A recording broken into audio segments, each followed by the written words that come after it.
উৎসবমুখর পরিবেশে চলছে রাকসু নির্বাচনের ভোট গ্রহণ। সকাল ৯টা থেকে শুরু হওয়া ভোট চলবে বিকেল ৪টা পর্যন্ত। প্রার্থী, ভোটার ও কর্তৃপক্ষ সবাই নির্বাচনের পরিবেশ নিয়ে সন্তোষ জানিয়েছেন। বেলা ১টা পর্যন্ত ৩৫% ভোট পড়েছে বলে জানিয়েছে নির্বাচন কমিশন। আরও জানাচ্ছেন নুরনবী সরকার। দীর্ঘ ৩৫ বছর পর রাকসুতে ভোট গ্রহণ অনুষ্ঠিত হচ্ছে।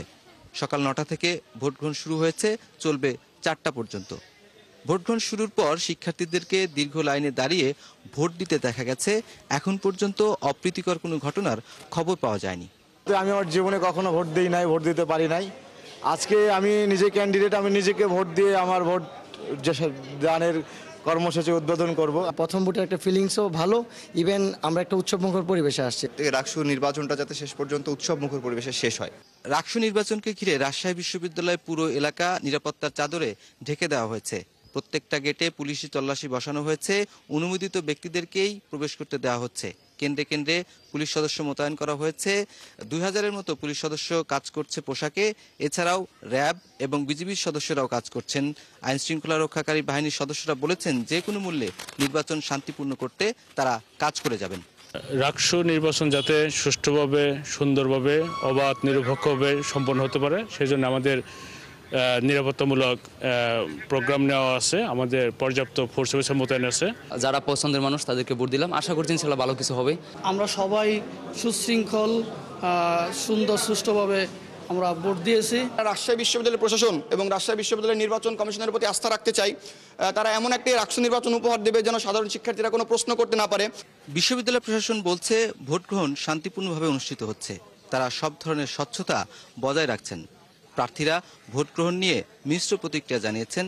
তারা বলছেন, ফলাফল না হওয়া পর্যন্ত সতর্কভাবে তারা পর্যবেক্ষণ করবেন। আমাদের প্রস্তুতি, আমরা 100% আশাবাদী যে আমরা একটা অংশগ্রহণমূলক নির্বাচন হয়তো এবং উৎসবমুখর পরিবেশে একটা নির্বাচন সবাইকে উপহার দিতে পারবো। নির্বাচনে মোট ভোটার সংখ্যা ২৮,৯০৫। একজন ভোটারকে ৪৩টি ভোট দিতে হচ্ছে। ওএমআর শিটে তারা ব্যালট পেপার করেছেন এবং সেখানে শিক্ষার্থীরা ভোট দিচ্ছেন। এই ভোট গণনা করা হবে ওএমআর মেশিনে। কর্তৃপক্ষ বলেছে, প্রায় ১৭ ঘন্টা লেগে যেতে পারে ফল প্রকাশ করতে। নুরনবী সরকার, ৭১, রাজশাহী বিশ্ববিদ্যালয়। রাকসু নির্বাচনের খবর নিয়ে যুক্ত হচ্ছে সহকর্মী নুরনবী সরকার। নুরনবী, নির্বাচনের ভোট গ্রহণের খবর তো আমরা জানতেই চাই, তার পাশাপাশি অমোচনীয় কালি নিয়ে এক ধরনের অভিযোগ ছিল সকাল থেকে। সেই বিষয়ে সর্বশেষ কি ফয়সালা হলো?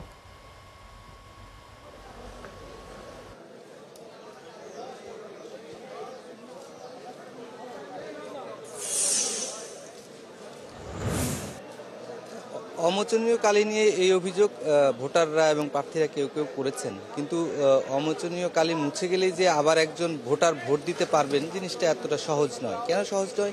এখানে ঢুকে একজন শিক্ষার্থীকে ভোটার তালিকার সাথে ছবিযুক্ত ভোটার তালিকা আছে, তার সঙ্গে তাকে মিলাতে হয়, ভোটার নাম্বার মিলাতে হয়, তারপরে সেখানে স্বাক্ষর করতে হয়, এরপরে তাকে ব্যালট পেপার দিয়ে তারপরে ভোট দেওয়া হয়। সেখানে প্রার্থীর এজেন্টরাও কিন্তু রয়েছেন।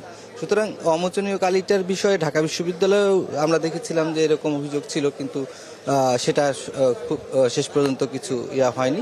ভোট গ্রহণ আমাদের কাছে মনে হচ্ছে যে প্রায় ৪৫ ভাগের উপরে এরই মধ্যে কাস্টিং হয়েছে। কর্তৃপক্ষ ৩ ঘন্টার হিসেবে ৩৫ ভাগ বলেছিল, আমরা এরকম দেখেছিলাম। প্রার্থীরা এখানে এসেছে। আমরা এখানে একজন প্রার্থী আছে, একটু কথা বলার চেষ্টা করব। কেমন ভোট হলো জানার জন্য একটু। আপনি কি নির্বাচন করছেন এখানে? জি, আমি স্বতন্ত্র প্রার্থী। আচ্ছা, একটু বলেন তো যে কি রকম ভোট হলো, কোনো অভিযোগ পাচ্ছেন কিনা? প্রায় ৩.৫ দশক পর রাকসু, সেই হিসাবে ভোটের আমেজ অনেক বেশি। প্রায় সকল প্রার্থী ভোট দিতে এসেছে।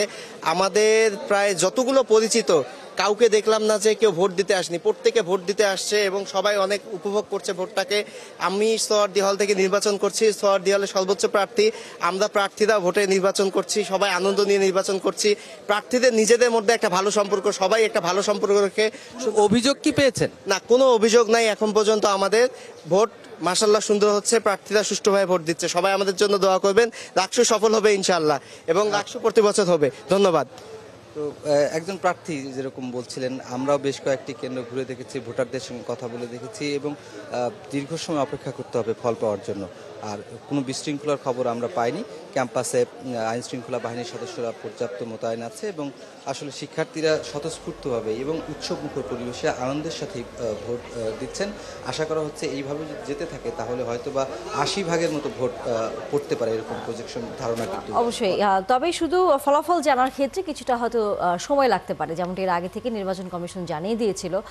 তারপরেও এখন পর্যন্ত যেহেতু নির্বাচনের পরিবেশ সুষ্ঠু আছে, কোথাও কোনো বিশৃঙ্খল ঘটনা ঘটেনি, নিশ্চয়ই ফলাফলের ক্ষেত্রেও এই জিনিসটি থাকবে, সবাই আশা করছেন।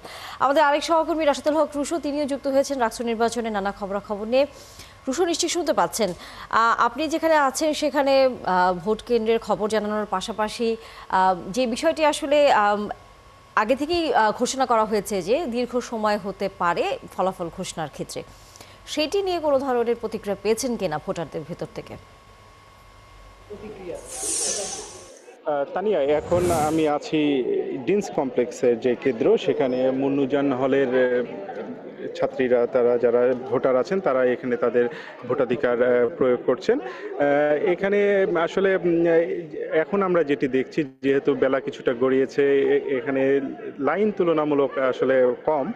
শিক্ষার্থীরা বিশেষ করে সকালের দিকে আমরা দেখেছি যে ভোট দিয়েছেন। আমরা এখানে একটু কথা বলতে চাই শিক্ষার্থীদের সাথে, একটু আমরা কথা বলে নিই যে এই যে দীর্ঘদিন পরে আমরা সরাসরি যুক্ত আছি, একটু কথা বলে নিই। দীর্ঘদিন পরে যে রাকসু অনুষ্ঠিত হচ্ছে, কেমন লাগছে বিষয়টা? ভোটে সার্বিক পরিবেশ, ভোট দেওয়া হয়েছে কিনা সব? হ্যাঁ, ভোট দেওয়া হয়েছে আলহামদুলিল্লাহ। দীর্ঘ ৩৬ বছর পর আমাদের বিশ্ববিদ্যালয়ে ভোট হলো।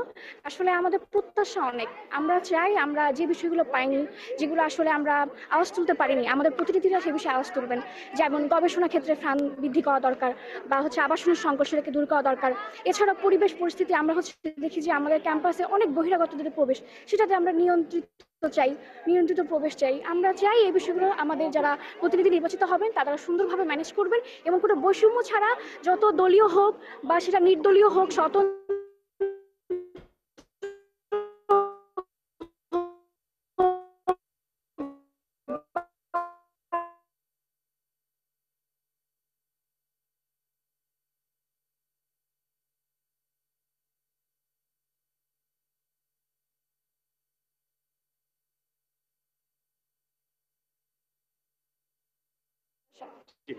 জি, তানিয়া শুনছিলেন। আসলে সব আদায়ে কাজ করে শিক্ষার্থী বান্ধব একটা ক্যাম্পাস গড়তে তারা যেন ভূমিকা রাখেন। এবং কিছু তথ্য যদি জানিয়ে দিতে চাই যে নির্বাচন কমিশনের সাথে যখন কথা হয় তারা যেটি জানিয়েছে ইতিমধ্যেই, তারা আশা করছেন যে পারবেন। তবে যদি এমনটি হয় যে যদি উপস্থিত থাকে ভোটারদের, তবে সেক্ষেত্রে হয়তো কিছুটা বাড়তি সময় দিয়ে সেই ভোটগুলো গ্রহণ করা হবে। এখানে আমরা দেখতে পাচ্ছি যে আসলে ভোটারদের অসংখ্য ধন্যবাদ। নিশ্চয়ই আমরা রাকসু নির্বাচনের খবর আবারও জানবো আপনার কাছ থেকে। দর্শক, আমাদের সহকর্মী রাশেদুল হক রুশো এবং একই সাথে নুরনবী সরকার ছিলেন রাকসু নির্বাচনের নানা খবরাখবর নিয়ে। রাকসুতে মোট ভোটার ২৮,৯০১ জন, এর মধ্যে নারী ভোটারের সংখ্যা ১১,৩০৫ জন, যা মোট ভোটারের প্রায় ৪০%। ধারণা করা হচ্ছে নারী ভোটারদের ভোট ব্লক এই নির্বাচনে টার্নিং পয়েন্ট হতে পারে। আরও জানাচ্ছেন মামুন হোসেন। এবারের রাকসু নির্বাচনে নারীদের ভোটের হার ৪০ ভাগ। এদের মধ্যে বেশিরভাগই জুলাই আন্দোলনে গুরুত্বপূর্ণ ভূমিকা রেখেছিলেন। এবার দীর্ঘ ৩৫ বছর পর তাদের রাকসুতে ভোটাধিকার প্রয়োগ করলেন। সবার মধ্যে একটা এক্সাইটমেন্ট কাজ করতেছে, কারণ আমাদের লাইফে ফার্স্ট রাকসু, ৩৫ বছর পর এটা সবার জন্য অনেক আনন্দের। আমরা চাই এটা প্রতি বছর হোক। ইউনিভার্সিটিতে অনেক কিছুতে নারীদের কিছু ফ্যাসিলিটিস দরকার পড়ে, সো সেই বিষয়গুলো নিয়ে, সেই প্রবলেমগুলো তারা আইডেন্টিফাই করে সেগুলো উন্নয়নই তারা ফোকাস দিবে। শুধু যোগ্যতা থাকলে হবে না, কাজ করতে হবে, সময় মতো কাজ করবে, সেই মানুষকেই ভোট দিব। আমরা তো চলে যাব কয়দিন পরে, কিন্তু যারা নেক্সটে আসবে আমরা চাই যে তারা যেন একটা ভালো ক্যাম্পাস পাক, ভালো একটা হল পাক। আমি পরিবর্তন চাচ্ছি, ছাত্রীদের যেগুলো সমস্যা আছে সেগুলো যেন সমাধান হয়। ভোর থেকেই নারীরা নির্ধারিত কেন্দ্রে গিয়ে ভোট প্রদান করেছেন। তারাই এই নির্বাচনে বড় ফ্যাক্টর। প্রার্থীরা যেন অবশ্যই যেন নারী এবং পুরুষের মধ্যে যে একটা ভেদাভেদ করে যে তাদের মধ্যে যে একটা চিন্তার যে একটা বীজ বপন করে এসেছিল এতদিন, সেটা যেন তারা সরিয়ে ফেলে। নারীদেরকে হেল্প করবে, যেমন আমরা ক্যাম্পাসে অনেক বুলিংয়ের শিকার হই, এগুলো যাতে না থাকে। পশ্চিমপাড়ার একটা প্রধান সমস্যা হচ্ছে আমাদের এদিকে কোনো ফার্মেসি নেই, তো আমাদের দেখা যায় এমার্জেন্সি কাজে আমরা এটা খুবই সাফার করি, যে আমাদের কোনো ফ্রেন্ডকে বলতে হচ্ছে যে একটা ওষুধ বা দরকারি কিছু দিয়ে যেতে, বা আমাদেরকে নিজেদেরকে এই রাতে বের হয়ে কাজলা বা স্টেশন বাজারে যেতে হচ্ছে। নারী পুরুষটাকে যে আলাদা করে দেখা হচ্ছে, সেটা যেন শিক্ষার্থী হিসেবে দেখা হয়। যোগ্য মনে হয়েছে, তারপর তাদেরকে ভোট দিয়েছি। রাকসুতে নারী ভোটার মানে নারী প্রার্থীদের মানে সংখ্যাটা একটু কম, আর তারা বিভিন্ন হ্যাসিটেশনের কারণে আসলে ঠিকভাবে অংশগ্রহণ করতে চায় না। রাকসুর ইতিহাসে এই প্রথম নারী ভিপি প্রার্থী হয়েছেন। ভিপি, জিএস ও এজিএস পদেও রয়েছেন নারী প্রার্থী। নারীদের প্রার্থী সংখ্যা 26 জন। হল সংসদে কেউ কেউ আগেই নির্বাচিত হয়েছেন। পদ যদি চলে আসে তখন দায়িত্ব, রেসপন্সিবিলিটিস, তারপর লায়াবিলিটিস বেড়ে যায়, আর সেইটা তখন কাজগুলো পূরণ করা বা কাজগুলো করা ইজি হয়। স্বতঃস্ফূর্তভাবে ভোট কেন্দ্রে আসবেন, আপনারা ভোট প্রদান করবেন এবং আপনাদের যোগ্যতার মাপকাঠিতে যোগ্য আপনারা সর্বোচ্চ বিবেচনা করে তাকেই ভোট প্রদান করবেন। আমরা আশা রাখি যে যোগ্য প্রতিনিধি আসবে, আপনাদের নারীদের নিয়েও তারা ভাববে। আমাদের বুথের মধ্যে অনেকে প্রচারপত্র রেখে আসছে, একটা প্যানেলের প্রচারপত্র পাওয়া যাচ্ছে। এইভাবে এই বিষয়গুলো নিয়ে আসলে আমরা খুবই হতাশ। নারী ভোটার ও প্রার্থীদের চাওয়া তাদের নির্বাচিত প্রতিনিধিরা যেন তাদের যৌক্তিক দাবিতে সবসময় পাশে থাকেন। মামুন হুসাইন, ৭১, রাজশাহী বিশ্ববিদ্যালয়। দর্শক, রাকসু নির্বাচনের আরো খবর জানবো। আমাদের সাথে যুক্ত হচ্ছেন সহকর্মী শাহরিয়ার ইমতিয়াজ। শাহরিয়ার, আপনি যেখানে আছেন, এখন পর্যন্ত অন্যান্য সহকর্মীরা বলছিলেন যে নির্বাচন ভালো হচ্ছে, উৎসবমুখর পরিবেশে হচ্ছে এবং প্রার্থীরা কোনো ধরনের অভিযোগ তেমন করেনি। তারপরেও যেহেতু দুপুর 2টার বেশি সময় পার হয়েছে, আর ঘণ্টাখানেকের মতো হয়তো ভোট দেওয়ার সময় থাকবে ভোটারদের, শতাংশের হিসেবে কি মনে হচ্ছে যে নির্বাচন কমিশন থেকে কোনো তথ্য পেয়েছেন কিনা, কত শতাংশ ভোট পড়তে পারে বলে তারা মনে করছেন? আর যেহেতু দীর্ঘ সময় লাগবে ফলাফল ঘোষণা করার ক্ষেত্রে, সেই বিষয়টিও নিয়েও সাধারণ ভোটারদের ভিতর কোনো ধরনের প্রতিক্রিয়া পেয়েছেন কিনা?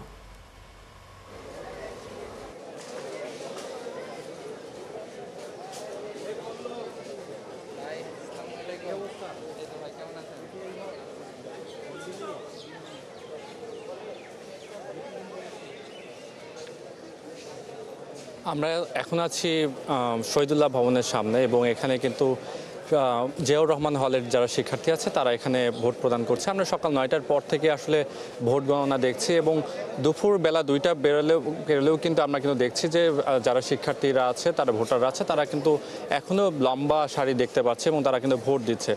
এখন পর্যন্ত শিক্ষার্থীদের কাছে তেমন বড় কোনো আমরা অভিযোগ শুনতে পারিনি, তবে কিছু বিচ্ছিন্ন অভিযোগ এসেছে। আমরা এর আগেও আপনাদের সঙ্গে যখন সংযুক্ত হয়েছি তখন বলেছি, তারা যেমন ছাত্রদলের জিএস এবং এজিএস যারা ছাত্র দলের যারা প্রার্থী ছিল, তারা বলছিল যে কালির একটা ইস্যু নিয়ে, যে হাতে যারা যে কালি দেওয়া হচ্ছে সেই কালিটা আসলে উঠে যাচ্ছে।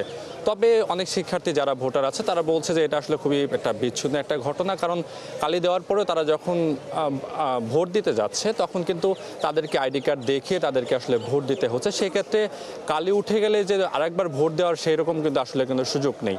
তো আমাদের সঙ্গে আসলে আরও কিছু প্রার্থীরা আছে এবং কিছু ভোটারও আছে, তারা ভোট দিয়েছেন। আমরা আসলে তাদের কাছে শুনতে চাবো যে কেমন ভোট হলো, কেমন সার্বিক পরিস্থিতি কেমন। আচ্ছা, আমি মেহেদি হাসান, আমি শহীদ জিয়াউর রহমান হলের ভিপি ক্যান্ডিডেট। তো আমি সকাল থেকে এখানে অবস্থান করতেছি। তো আমি সকাল থেকে যে পরিস্থিতি, খুব বেশি বিশৃঙ্খল কোনো পরিস্থিতি আমি দেখিনি। এই মাঝে মাঝে একটু লাইনে যারা ক্যান্ডিডেট তারা গিয়ে একটু কথা বলতেছে, এই নিয়ে একটু জাস্ট একটু বিশৃঙ্খলা। ঠিক, আমরা আরেকজন ভোটারের সঙ্গে কথা বলবো। বর্তমান পরিস্থিতি এখন অনেক ভালোই আছে। আমি দীর্ঘ 35 বছর পরে আমাদের রাকসু নির্বাচনটা যেহেতু হচ্ছে, তো আমরা আসলে ক্যাম্পাসে একটা উৎসবমুখর পরিবেশ দেখতে পাচ্ছি। আপাতত কোনো ধরনের বিশৃঙ্খলতা এখানে দেখতে পাচ্ছি না, আর সব মিলিয়ে অবশ্যই এই পরিস্থিতি খুবই সুন্দর লাগছে আমাদের। শাহরিয়ার ইমতিয়াজ, অসংখ্য ধন্যবাদ, যুক্ত হয়েছেন আপনি আমাদের সাথে, এবং আপনার মাধ্যমে আমরা রাকসু নির্বাচনের সর্বশেষ খবর জানলাম। দর্শক, আমাদের সহকর্মী শাহরিয়ার ইমতিয়াজ ছিলেন এতক্ষণ, রাকসু নির্বাচনের খবর বলছিলেন তিনি।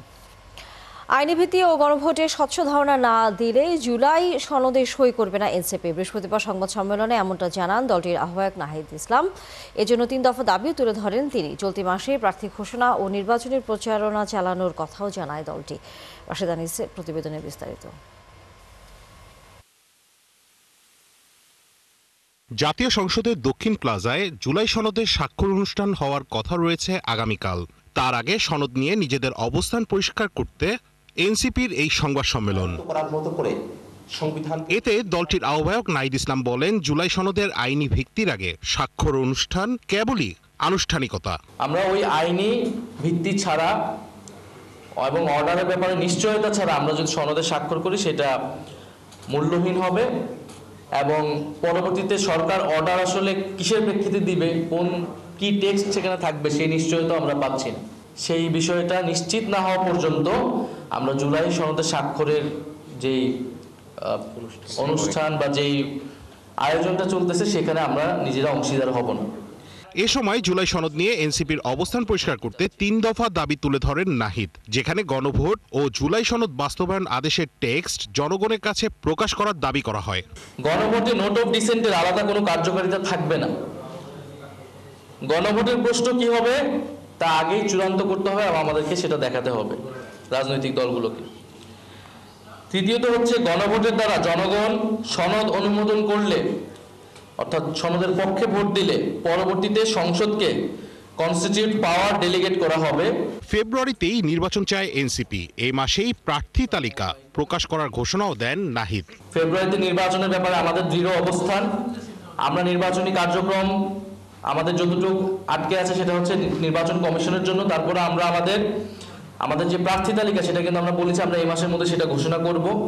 ঘোষণাপত্রে ছাড় দিলেও জুলাই সনদ বাস্তবায়নে কোনো ছাড় দেওয়া হবে না বলেও জানান এনসিপি আহ্বায়ক। আগামীকালের যে অনুষ্ঠান সেই অনুষ্ঠানের প্রেক্ষিতে আমাদের আহ্বান থাকবে সরকার এবং জাতীয় ঐক্যমত্য কমিশনের প্রতি যে আপনারা এই দাবিগুলো বিবেচনা করুন এবং এই দাবিগুলো শুধু আমাদের যে একক দাবি জাতীয় নাগরিক পার্টি এরকম নয়, গতকাল অনেকগুলো দল বলেছেন। রাশেদ আনিস, ৭১, ঢাকা। আমাদের ঐক্যমতের ভিত্তিতে হওয়া জুলাই সনদ স্বাক্ষরের মধ্য দিয়ে তার আইনি ভিত্তি দেয়া গেলে সেটি হবে দেশের জন্য টার্নিং পয়েন্ট, এমন মন্তব্য করেছেন বিএনপির মহাসচিব মির্জা ফখরুল ইসলাম আলমগীর। জানান, সংস্কার প্রশ্নে সবসময় ইতিবাচক তার দল। ৭১কে দেয়া একান্ত সাক্ষাৎকারে তিনি বলেন, একই দিনে গণভোট না হলে বাধাগ্রস্ত হবে জাতীয় নির্বাচন। শফিকুল হকের বিশেষ প্রতিবেদন। জুলাই আগস্ট মাসে সংঘটিত গেল ৭ মাস ধরে সংস্কার কমিশন আর রাজনৈতিক দলের দীর্ঘ আলোচনা শেষ হয়েছে। শুক্রবার স্বাক্ষর হচ্ছে বহুল কাঙ্ক্ষিত জুলাই সনদ। কাঠামোর মধ্যে কিভাবে ৩০টিরও বেশি দলের মতামতের উপর ৮৪টি প্রস্তাবনা নিয়ে চূড়ান্ত হয়েছে এই রাজনৈতিক দলিল। দেশের বৃহৎ রাজনৈতিক দল বিএনপি এ বিষয়ে কি ভাবছে? ২০১৬ সালে প্রথম আমরা আপনার ভিশন 2030 দিয়েছিলাম। ৭১-এর সাথে একান্ত সাক্ষাৎকারে দলটির মহাসচিব বললেন, সংস্কারের প্রশ্নে সবসময়ই ইতিবাচক বিএনপি। জনগণের সামনে আমরা এই প্রস্তাবগুলো রেখেছিলাম অন্যান্য রাজনৈতিক দলগুলোর সঙ্গে আলোচনার ভিত্তিতে। তো সেই সূত্রে আমরা তো এই সংস্কারের ব্যাপারটা সবসময় পজিটিভ ছিলাম।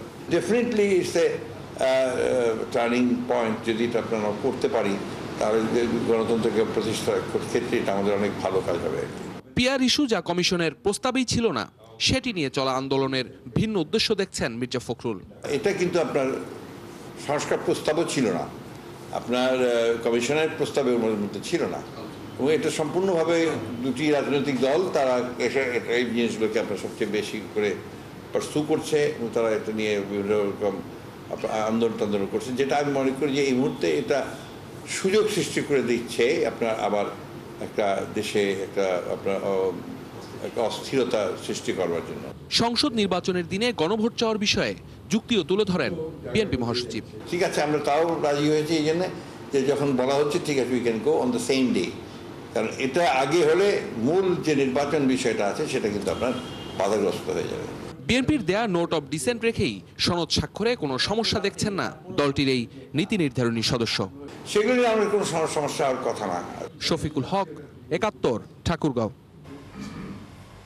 নির্বাচন যেন না হয় সেজন্য বিভিন্ন দাবি সামনে এনে ডক্টর ইউনূসকে ব্যতিব্যস্ত রেখেছে একটি মহল, এমন অভিযোগ করেছেন বিএনপির মহাসচিব মির্জা ফখরুল ইসলাম আলমগীর। বৃহস্পতিবার ঠাকুরগাঁয়ে তিনি বলেন, ভোট নিয়ে আর কোনো আপোষ করা হবে না। নিজ আসনে নির্বাচনী গণসংযোগে দেশের মানুষ হানাহানি রাজনীতি দেখতে চায় না বলেও মন্তব্য করেন মির্জা ফখরুল। শফিকুল হকের রিপোর্ট। জাতীয় নির্বাচনকে সামনে রেখে নিজ জেলার বিভিন্ন প্রান্ত চষে বেড়াচ্ছেন বিএনপি মহাসচিব মির্জা ফখরুল ইসলাম আলমগীর। জনসংযোগের তৃতীয় দিনে বেগুনবাড়ি ইউনিয়নের দানারহাট স্কুল মাঠে সর্বস্তরের মানুষের সাথেই মতবিনিময়। স্বৈরাচার পালিয়ে যাওয়ার পর নতুন করে দেশ গড়ার যে সুযোগ তৈরি হয়েছে সেটি কাজে লাগানোর কথা বলেন মির্জা ফখরুল।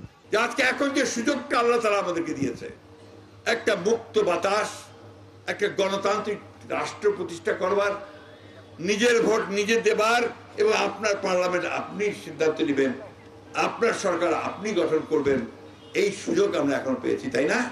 আমরা যদি আবার সুযোগ পাই, আপনাদের সকলের দোয়ায় ভোটে আমরা যেমন নির্বাচিত হতে পারি, বেগুনবাড়ির এই যে যাতায়াত ব্যবস্থা, স্কুল কলেজ মাদ্রাসার উন্নয়ন, এগুলো সব আমরা করতে পারবো ইনশাআল্লাহ। নির্বাচন নিয়ে আর কোনো আপোষ নয়। মির্জা ফখরুল সাফ জানান, ভোট হবে যেখানে সিদ্ধান্ত নেবে জনগণ। জনগণ নির্বাচন চায়, জনগণ ভোট দিতে চায়, তাদের জনপ্রতিনিধি নির্বাচিত করতে চায়। বন্ধুগণ, এইখানে আমরা কোনো আপোষ করব না, মানুষ কোনো আপোষ করবে না। সঠিকভাবে নির্বাচনটা করে যেই জিতবে, মানুষ যাকেই ভোট দিবে, তারা সংখ্যাগরিষ্ঠতা লাভ করবে, তারা সরকার গঠন করবে, বাকি সবাইকে নিয়ে আমরা এই সমস্যাগুলো সমাধান করব। পিয়ার নিয়ে যারা আন্দোলন করছে তাদের নির্বাচিত সংসদের জন্য অপেক্ষা করারও পরামর্শ দেন বিএনপি মহাসচিব। কয়েকটা দল, রাজনৈতিক দল পিয়ার নিয়ে খুব চিৎকার করতেছে, তাই না? বুঝেন পিয়ারটা কি? আপনার পিয়ার বুঝেন? মা বোনেরা, আমরা ভোট একটাই বুঝি, কি যে আমার ভোট আমি দিব, যাকে খুশি তাকে দেব। আর পিয়ারটা হচ্ছে, আমি একটু আপনাদের বলি, ওটা হচ্ছে কোনো ব্যক্তিকে ভোট দিব না, দলকে ভোট দিব। সর্বনাশ, কাকে ভোট দিচ্ছি আমি জানবো না, দলটাকে ভোট দিলে তো সেটা কি হবে সেটাও বলতে পারবো না ঠিক মতো, তো সেই ব্যবস্থায় আমি যাবো কেন? যদি সেটা সবাই একমত হয়, সবাই যদি একমত হয়, তাহলে মানুষ চিন্তা করে দেখবে। ওই জন্য আমরা বলছি যে আগামী নির্বাচনটা হোক, পার্লামেন্টে ডিসাইড হবে, জনগণ ভোট দিয়ে ঠিক করবে যে কারা যাবে, পিয়ার হবে কি হবে না। এ সময় আবারও দেশের স্বার্থে ধানের শীষে ভোট চান দলটির এই শীর্ষ নেতা। আমাদেরকে এই গণতন্ত্রের জন্য আমরা প্রাণ দিয়েছি, ত্যাগ স্বীকার করেছি, সেই গণতন্ত্রকে যেন আমরা প্রতিষ্ঠা করতে পারি, সেই আহ্বান আমি সকলের কাছে জানাবো। শফিকুল হক, ৭১, ঠাকুরগাঁও।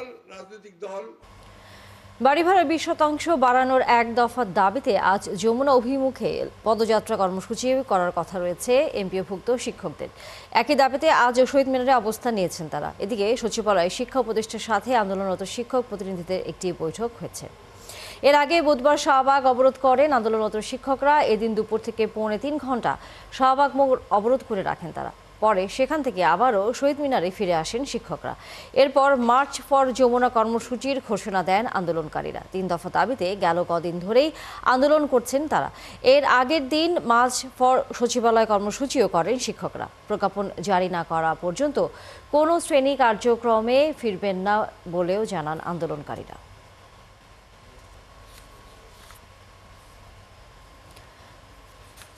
আন্দোলনরত এমপিওভুক্ত শিক্ষকদের দাবি পূরণে অর্থ মন্ত্রণালয়ের সঙ্গে আলোচনা চলছে বলে জানিয়েছেন শিক্ষা উপদেষ্টা সিআর আবরার।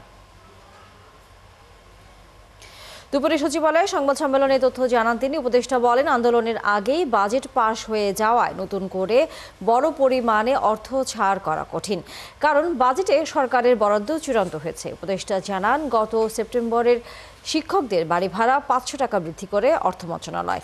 এর পরপরই সিদ্ধান্ত পুনর্বিবেচনার চিঠি দেওয়া হয়। আমাদের শিক্ষা ব্যবস্থার প্রাণ। আমি শুরু থেকেই শিক্ষকদের বেতন এবং প্রশিক্ষণ ও মর্যাদা বৃদ্ধির পক্ষে সোচ্চার। আমার সহকর্মীরাও, অ্যাডভাইজারি কমিটির সহকর্মীরাও এই বিষয়ে সহানুভূতিশীল। সামর্থ্য অনুসারে শতাংশ ভিত্তিক বাড়ি ভাড়া প্রদানের বিষয়টি সরকার সক্রিয়ভাবে বিবেচনা করছে। একই সঙ্গে আমরা শিক্ষকদের পেশাগত উন্নয়ন ও প্রশিক্ষণ ব্যবস্থাকে আধুনিকায়নের দিকেও কাজ করছি, কারণ বেতন শুধু নয়, সম্মান ও সক্ষমতাও গুরুত্বপূর্ণ। ইংরেজি আর গণিত ভিত্তিতেই এবার এইচএসসি পরীক্ষার ফল খারাপ হয়েছে। সারা দেশে পাশের হার প্রায় 59%, গত বছরের তুলনায় যা 19 ভাগ কম। এবারও ছাত্রদের থেকে ভালো করেছে ছাত্রীরা। বোর্ড কর্মকর্তারা বলছেন অতিরিক্ত নম্বর প্রদানের কোনো নির্দেশনা ছিল না, তাই পাশের হার কম। এছাড়াও ইংরেজি, উচ্চতর গণিত এবং আইসিটি বিষয়ে ফেল করেছে অনেক শিক্ষার্থী। আরও জানাচ্ছেন ভাস্কর ভাদুরী। উচ্চশিক্ষার জন্য দেশের শিক্ষার্থীদের যুদ্ধ। এই যুদ্ধে এবার অংশ নিয়েছে 12,35,631 জন শিক্ষার্থী। সকালে এই পরীক্ষার ফলাফল ঘোষণা করে বোর্ড কর্তৃপক্ষ। বোর্ডের পক্ষ থেকে জানানো হয় এবার উত্তীর্ণ হয়েছে 7,26,000 আর ফেল করেছে 5,701 জন। যেটা তো সত্য যে 16% স্টুডেন্ট ফেল করলো ঢাকা মহানগরীর মতো জায়গায়।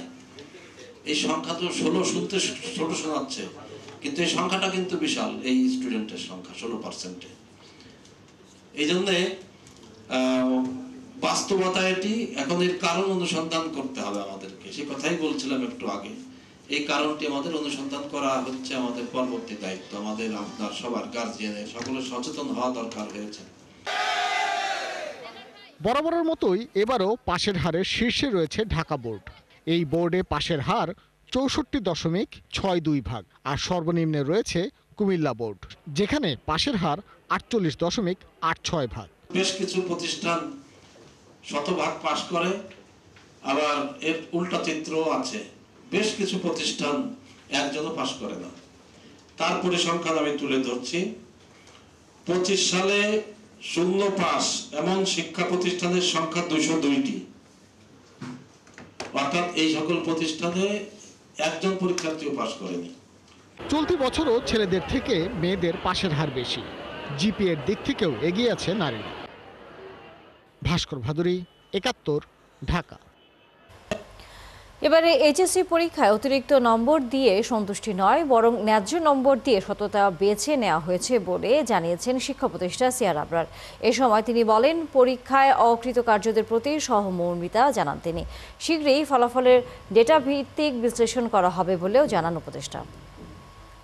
অতিরিক্ত নম্বর দিয়ে সন্তুষ্টি নয়, বরং ন্যায্য নম্বর দিয়ে সততাকে বেছে নিয়েছি। এই সিদ্ধান্ত সহজ নয়, কিন্তু প্রয়োজনীয়। কারণ আজ যদি আমরা সাহস করে বাস্তবতাকে স্বীকার না করি, তাহলে মেধাবীদের প্রতি এবং আগামী প্রজন্মের প্রতি আমরা অন্যায় করব। শিক্ষা মন্ত্রণালয় হিসেবে আমরা কোনোভাবেই দায়িত্ব এড়াতে পারি না এই ফলাফলের জন্য। এবং এই মন্ত্রণালয়ের কর্ণধার হিসেবে আমার প্রথম দায়িত্ব হলো নিজেকে এবং আমাদের পুরো ব্যবস্থাকে মূল্যায়নের আওতায় আনা। এই ফলাফলকে আমি আত্মসমালোচনার সুযোগ হিসেবে দেখছি। সারা দেশের ফলাফল বিশ্লেষণে দেখা গেছে গত বছরের তুলনায় পাশের হার কমেছে 18.95%।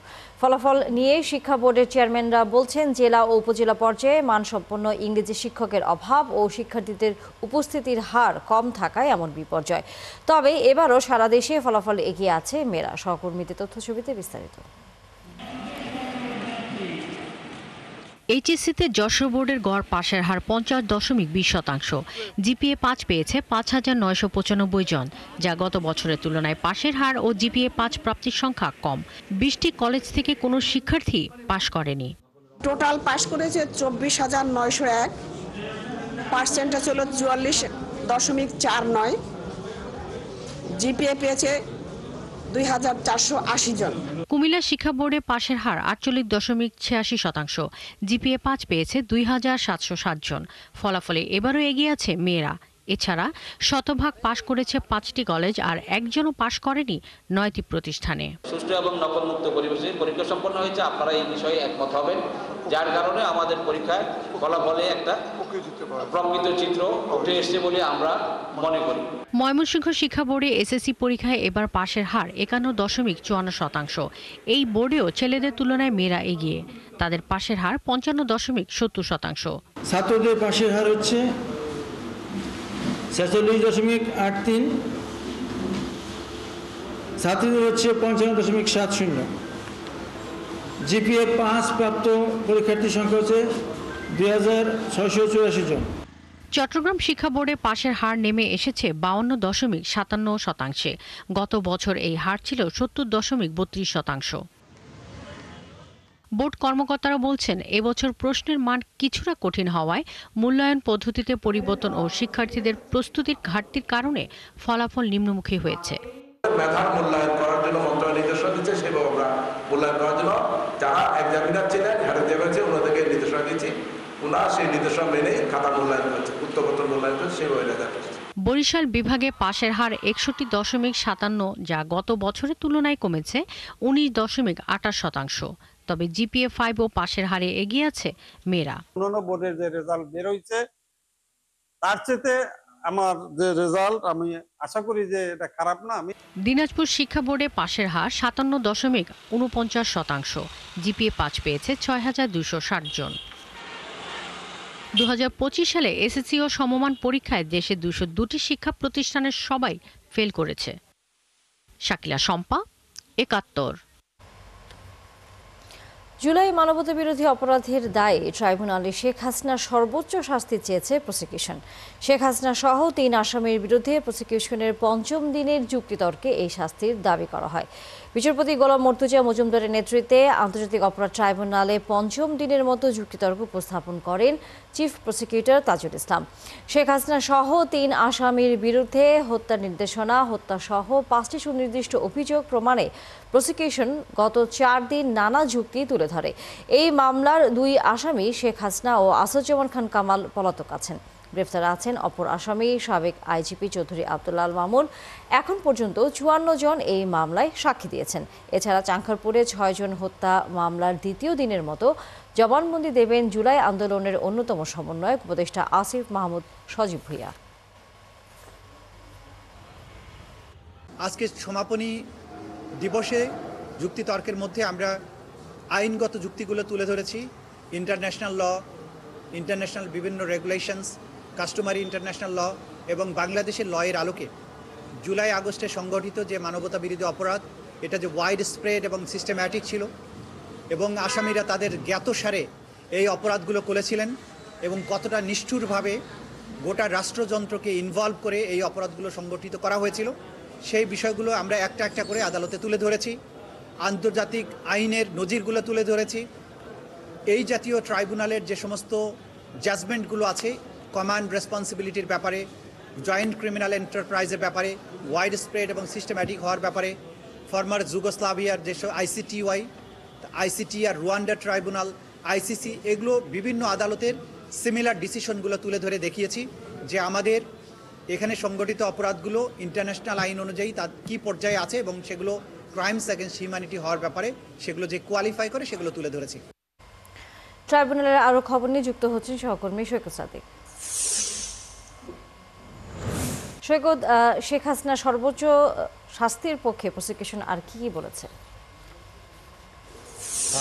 আপনি এতক্ষণ শুনছিলেন যে তাজুল ইসলাম যে এই আজকের টানা 5 দিনের যুক্তিতর্ক উপস্থাপন শেষেই তিনি আবার গণমাধ্যমের সাথেও কথা বলেছেন। আমরা যখন আজকে এই যুক্তিতর্ক উপস্থাপন শুনছিলাম তখন তিনি একেবারেই শেষ পর্যায়ে এসে বলছিলেন যে এই যে শেখ হাসিনা টানা 36 দিনে যে আন্দোলন, ছাত্র জনতার বিরুদ্ধে গুলির ব্যবহার সহ যত ধরনের অপরাধ সংঘটিত হয়েছিল তার সব কিছুই শেখ হাসিনা জানতেন এবং তার জানাজ্ঞাত স্বরেই কিন্তু এই আইনশৃঙ্খলা বাহিনীর সদস্যরা এবং এই মামলার 2 আসামি যিনি সাবেক স্বরাষ্ট্রমন্ত্রী আসাদুজ্জামান খান কামাল, যিনি একটা কোর কমিটি ছিল যার মাধ্যমে তার বাসায় প্রতিদিন রাতে বৈঠক বসত, শেখ হাসিনা যে নির্দেশনা দিতেন সেইগুলা কিভাবে বাস্তবায়ন করবেন সেইগুলো বাস্তবায়নের কার্যকর। আবার এই সাবেক আইজিপি যিনি মামলার 3য় আসামি, তিনি তার আইনশৃঙ্খলা বাহিনীর সদস্যদের দিয়ে কিন্তু এই পুরো ঘটনাগুলো করতেন এবং শেখ হাসিনা এই যে সারা 36 দিনের আন্দোলনে যত অপরাধ সংগঠিত হয়েছে তার প্রাণভূমরা হিসেবেই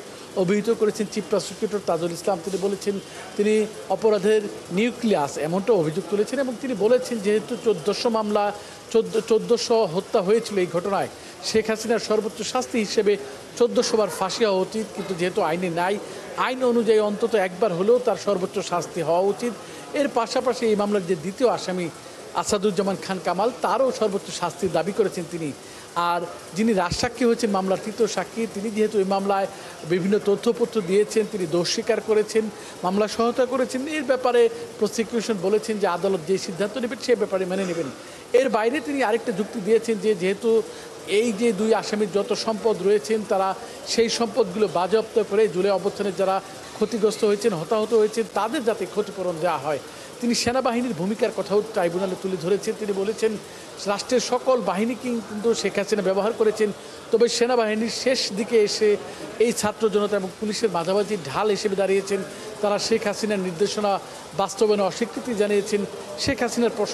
সেনাবাহিনীর প্রশংসাও তিনি তুলে ধরেছেন এবং সব মিলিয়ে তিনি সর্বোচ্চ শাস্তি দাবি করেছেন শেখ হাসিনা। এর বাইরে কিন্তু আজকে আরেকটি মামলা কিছুক্ষণের মধ্যে শুনানি শুরু হবে, যেই মামলায় আজকে দ্বিতীয় দিনের মতো সাক্ষ্য দিবেন। এই মামলা জুলাই আন্দোলন অন্যতম সমন্বয়ক, এখন উপদেষ্টার দায়িত্ব আসিফ মাহমুদ সজীব ভুইয়া, তিনি ইতিমধ্যে ট্রাইব্যুনালে এসেছেন এবং কিছুক্ষণ পরে কিন্তু সাক্ষ্য গ্রহণ শুরু হবে।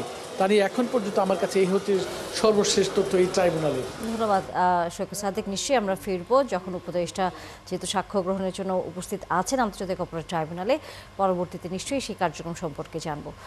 বাউল সম্রাট ফকির লালন শাহর ১৩৫তম তিরোধান দিবস উপলক্ষে ৩ দিনের স্মরণোৎসব শুরু হয়েছে কুষ্টিয়ার কুমারখালী উপজেলার ছেউরিয়ার আখড়াবাড়িতে। এবছর প্রথম রাষ্ট্রীয়ভাবে আয়োজন করা হচ্ছে লালন স্মরণোৎসব।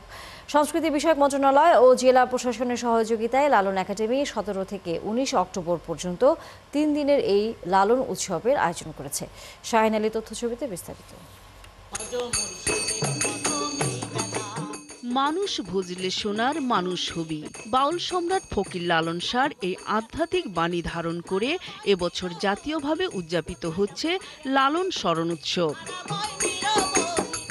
এরই মধ্যে তার স্মরণ এবং আত্মার শুদ্ধি ও মুক্তির লক্ষ্যে দেশ বিদেশ থেকে ভক্ত, অনুসারী ও দর্শনার্থীরা জেলার কুমারখালী উপজেলার ছেউরিয়ার আখড়াবাড়িতে আসতে শুরু করেছেন। সাধু সঙ্গ ও পুণ্য সেবায় যোগ দিতে পেরে তারা খুশি। এখানে ধর্মবর্ণ নিয়ে লালনের মাজারে সবাইকে দেখা যাচ্ছে। এখানে আশেপাশের গান পরিবেশটা অনেক ভালো, এখানে এসে আমার অনেক ভালো লাগছে। একটা মনোরম পরিবেশ এখানে গঠন হয়, অনেকে আসে কিন্তু ওখানে কোনো বিশৃঙ্খলা না। মরমী সাধক লালনের বাণী, জীবন, কর্ম, অসাম্প্রদায়িক চিন্তা চেতনার আদর্শিক বিষয় নিয়ে প্রতি বছর আয়োজন হয় এই উৎসবের। ধর্ম, বর্ণ, জাতপাত ও সাম্প্রদায়িকতার ঊর্ধ্বে উঠে লালনের দর্শন নিয়ে অসাম্প্রদায়িক দেশ গড়ার আহ্বান সাধু বাউলদের। পরমাত্মার একটা শান্তি প্রশান্তি হয়, তার কারণে এখানে আসা হয় এবং এগুলা চর্চার ক্ষেত্রে আসা হয়। সবাই সৎসঙ্গ হবে, এখানে হয়তো 3 দিন ব্যাপী চলবে। ভজন সাধনের জন্য এখানে উনি এসেছিলেন মানুষ রূপে এবং মানুষের কাজের জন্য এখানে এসেছেন। তাই সাইজি তার প্রত্যেকটা কালামের মধ্যে বলছে যে তোমরা মানব জন্মকে সফল করো, মানব জন্মকে উদ্ধার করো। জেলা প্রশাসক বলেন, প্রতিদিনই রাতে আখড়াবাড়ির মূল মঞ্চে আলোচনা সভার পাশাপাশি শিল্পীদের শুদ্ধ লালন চর্চা চলবে। সেই চর্চা নিরাপদ করতে কঠোর নিরাপত্তা ব্যবস্থা গ্রহণ করা হয়েছে। এবার কিন্তু সব জেলায় কিন্তু এই লালনের জীবন আদর্শ, তার যে কর্মকাণ্ড, এটা সম্বন্ধে আলোচনা হবে এবং সাথে সাথে তার যে সঙ্গীত সেটিও সেটি পরিবেশন হবে। এটা সব জেলাতেই অনুষ্ঠিত হবে। 17 অক্টোবর জেলা প্রশাসনের আয়োজনে শুরু হয়ে উৎসব চলবে 19 অক্টোবর পর্যন্ত। নূর তাজমিন নীর, 71। চলছে সংবাদ সংযোগ। সরাসরি সংবাদ অনুষ্ঠান দেখতে থাকুন 71-এর ফেসবুক পেজে এবং সাবস্ক্রাইব করুন 71-এর ইউটিউব চ্যানেল। থাকুন 71-এর সাথে।